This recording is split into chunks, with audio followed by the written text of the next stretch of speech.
محبت جب بندہ کسی سے کرتا ہے تو اس کی چند ایک وجوہات ہوتی ہیں، جن وجوہات کی بنا پر کوئی بندہ کسی کے ساتھ محبت کرتا ہے، ایک وجہ تو یہ ہے کہ بندے کی طبیعت تقاضا کرے، جس کو محبت طبی کہا جاتا ہے۔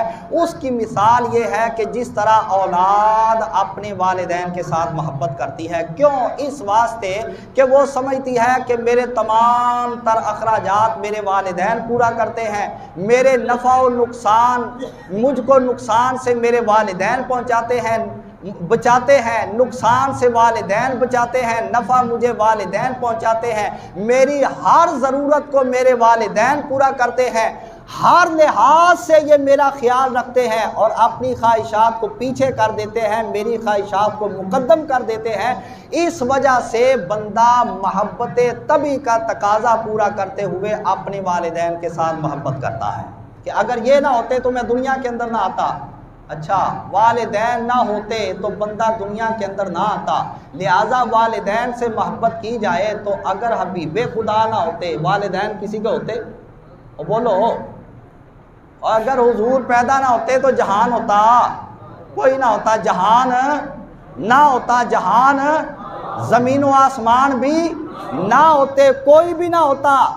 تو جب بندہ والدین سے محبت طبی کا تقاضا مد نظر رکھتے ہوئے محبت کرتا ہے تو پھر اس کو آقا دو جہاں علیہ الصلوۃ والسلام سے بڑھ کر اس واسطے محبت کرنی چاہیے کہ اگر اللہ کے نبی نہ ہوتے تو میرے والدین بھی کبھی دنیا کے اندر نہ آتے۔ دوسرے نمبر پر احسانات کی وجہ سے بندہ کسی سے محبت کرتا ہے کہ فلاں بندے کا میرے اوپر احسان ہے، اور حضور سے بڑھ کر ہمارے اوپر کسی کا نہ احسان ہے نہ کبھی ہو سکتا ہے۔ وہ کس طرح کہ جب آپ کی ولادت ہوئی فوراً سجدے کے اندر سر رکھ دیا تو دعا کیا مانگی؟ رب ہب لی امتی، یا اللہ میری امت کو بخش دے۔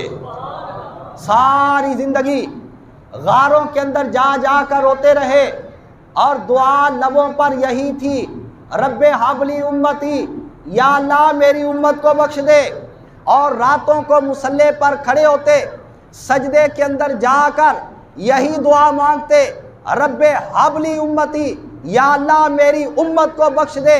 اور جب وصال کا وقت قریب آیا، صحابہ فرماتے ہیں زبان پر یہی تھا، رب ہب لی امتی، یا اللہ میری امت کو بخش دے۔ اور جب وصال ہو گیا تو لب ہائے مبارک جنبش کر رہے تھے، کان لگا کے سنا گیا تو یہی سنائی دیا، رب ہب لی امتی۔ اور جب قیامت کا دن ہوگا تو اللہ کے نبی سجدے کے اندر سر رکھ کر وہاں بھی یہی صدا بلند کریں گے، رب ہب لی امتی، یا اللہ میں تجھ سے اور کوئی سوال نہیں کرتا، میرا اتنا سوال ہے کہ میری امت کی بخشش فرما دے۔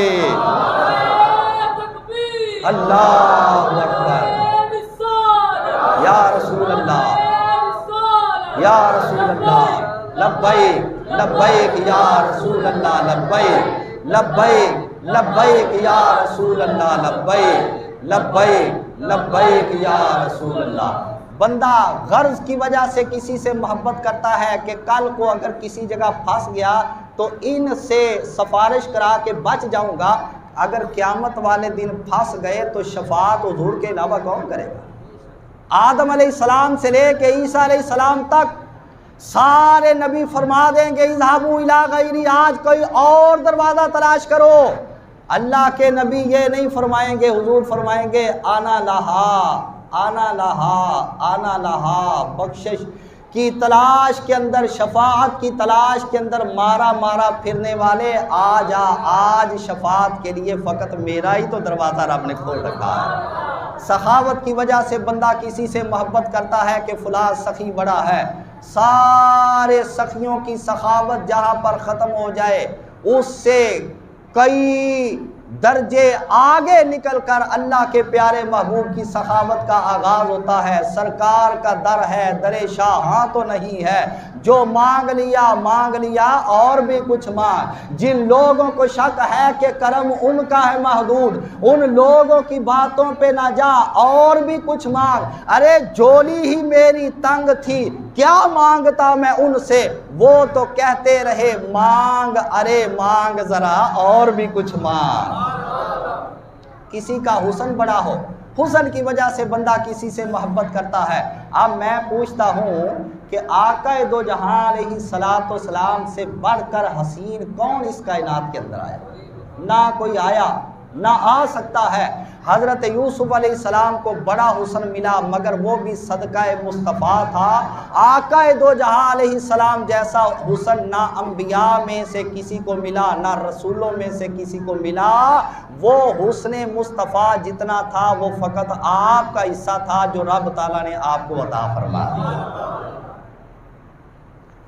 پیر میر علی شاہ رحمت اللہ تعالیٰ علیہ نے فرمایا اودا رتی بانا کوئی تو لے،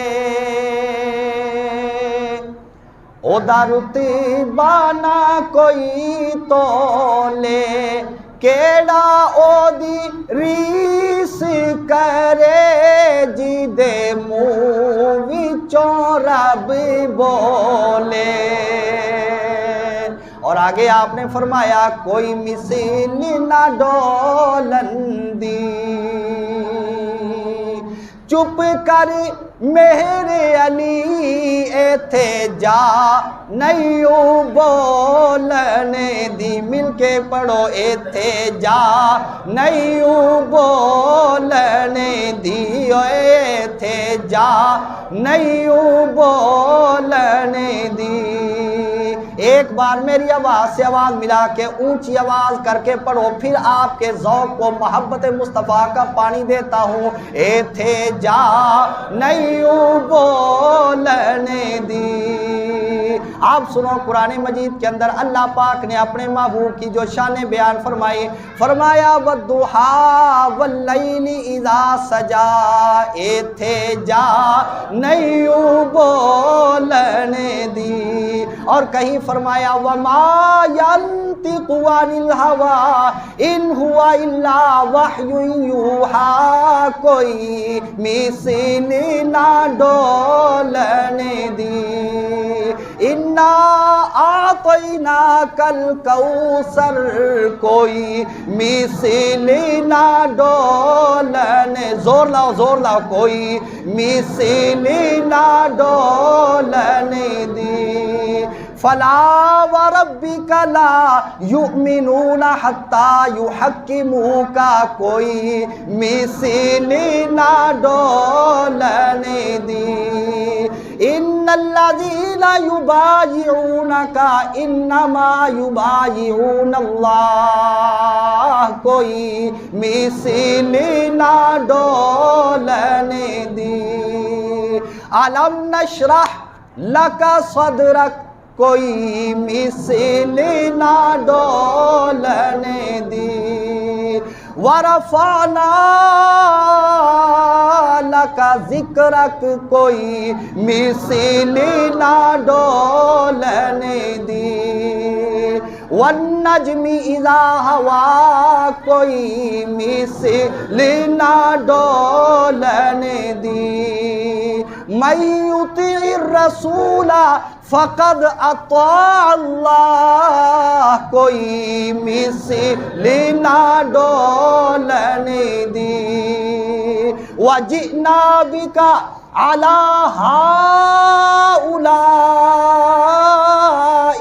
شہیدا، کوئی مثل نہ ڈولنے دی۔ انا ارسلناک شاہدا ومبشرا ونذیرا، کوئی مثل نہ ڈولنے دی۔ وما ارسلناک الا رحمتا للعالمین، کوئی مثل نہ ڈولنے دی۔ اور صحابہ پتہ کیا فرماتے ہیں؟ فرماتے ہیں کان رسول اللہ صلی اللہ علیہ وسلم افلج الثنیتین اذا تکلم رؤیا کالنور یخرج من بین ثنایاہ۔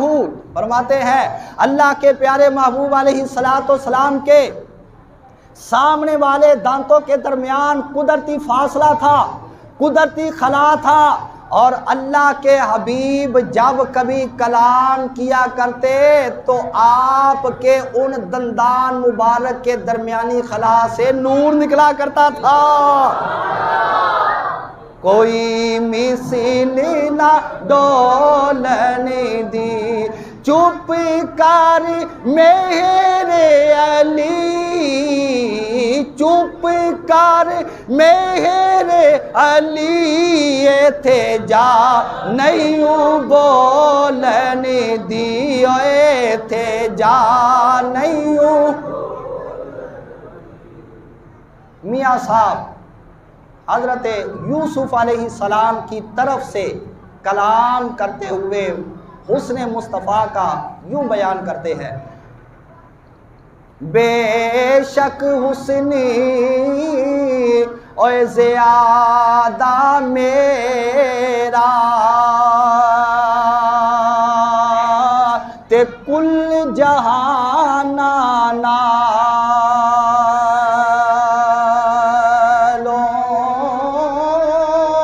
تے نہیں زیادہ اور قیمت میری اے تیریاں زلفاں نالو۔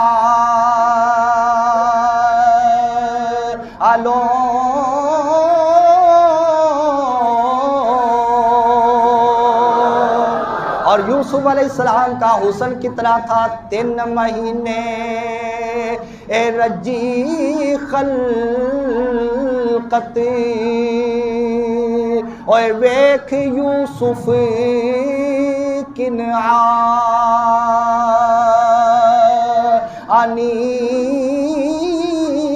تے جنہ تکیا اوے کملی والا